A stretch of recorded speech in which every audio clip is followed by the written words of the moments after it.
Hi, my name is Lars Danner. I'm a winter ultra endurance athlete. I am the first person to have completed the Iditarod Trail Invitational to McGrath on ski, bike, and on foot in separate years. 300 miles in the winter in Alaska. All right, this video is about my strategy for skis for the attempt I'm going to make this winter, the winter of 2021 to 2022. I'll be doing it actually in March of 2022. I'm going to attempt to go to Nome, and I'm going to talk a little bit about the skis I'm going to be using. Now, the most popular technology for long distance cross country skiing on snow machine trails seems to be skin skis. And I started out with a pair of Snowscape, Solomon Snowscape skis, which are skis with a built-in skin. This particular skin, I believe, is a hybrid skin. It's got a fixed length. It'll last about 100 miles in very icy conditions, but in nice, clean snow that's not overly icy, it can last 300, 400, or 500 miles. I took a pair of these skis with me, used them when I skied to McGrath successfully back in 2020. So great skis. The only drawback to these are, they don't have metal edges, so on the downhills they can be a bit of a trick. And the skins that originally come with them are iron-in skins, so if they do wear out in the field, they can't easily be replaced. Also, since they're fixed length, on the uphills, they do tend to give you a little bit of a challenge on the grip. So you can remove the iron-on skins and clean out the pocket here and put in glue-on skins.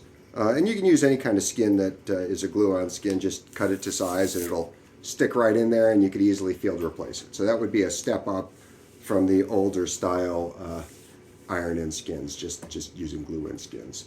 Now the disadvantage is the front interface of this isn't quite perfect, and so you can occasionally have snow get up under, snow and ice get up under that leading edge, and eventually the whole strip can peel off.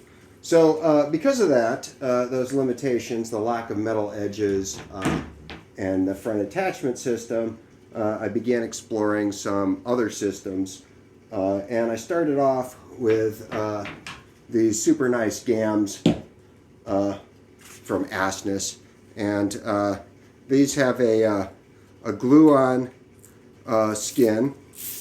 They come with a glue-on skin and a proprietary attachment system in front. So there's like a little packet, a little metal slot, and you have a metal on the front edge of the skins, proprietary skins. They go right into that slot, push it into place, and then just, attach the skin from there down. And I think the stock ones are about this long. That's too long for me. I get too much drag with a really long skin like that. I tend to cut them to about 17 inches or so. That works for me. You can experiment a little bit, start long, and then slowly, shorten them until you feel like you've got adequate grip on the kick and glide on the glide zone. One way you'll be able to tell if they're still a little too long is if you get excess wear on the tail end of them. The problem with these Asness is, for my personal preference, the ski is just a little bit too soft, and the front attachment system here I think is a bit high drag. So from these I moved on to Fish's. These used to be called E99s. They're now called Trans Nordics. It's a great ski. It's got a metal edge. The skins that they come with, however, are a nylon mohair blend, and they're fairly high drag. I like the attachment system better. There's a slit in the middle of the ski that the attachment system goes through. and it kind of locks into place on the front end. With a little bit of experimentation, I discovered that you can actually use any sort of skin that you want on these. I've tried a few experimentations. These Pomoka green skins are a really nice skin. They're fairly thin. You just cut them to the right shape. You put them through the slot. Obviously, they don't come with the attachment mechanism, so I put a little bit of duct tape to hold them in place. Works very well. Great glide, great grip, great grip when needed. Really nice skin. The only drawback to the Pomoka skins is the glue on them is a little bit weak, and can on the back edge come undone. So in order to deal with that, what I'll do is I will, before mounting the skin, I'll iron it and get it real nice and hot, and then push it down, and so that the skin is like almost melted when I push it onto the ski, and at that point it'll adhere quite well. Now you can only do that once, right? So the Pomoka ones aren't that changeable in the field. So what I've moved to is contour skins, and contour makes a really nice, thick, orange-brown skin. It's about 50 millimeters wide, which is the perfect length for most backcountry skis. Has plenty of glue on it. I don't need to preheat it to get it to stick.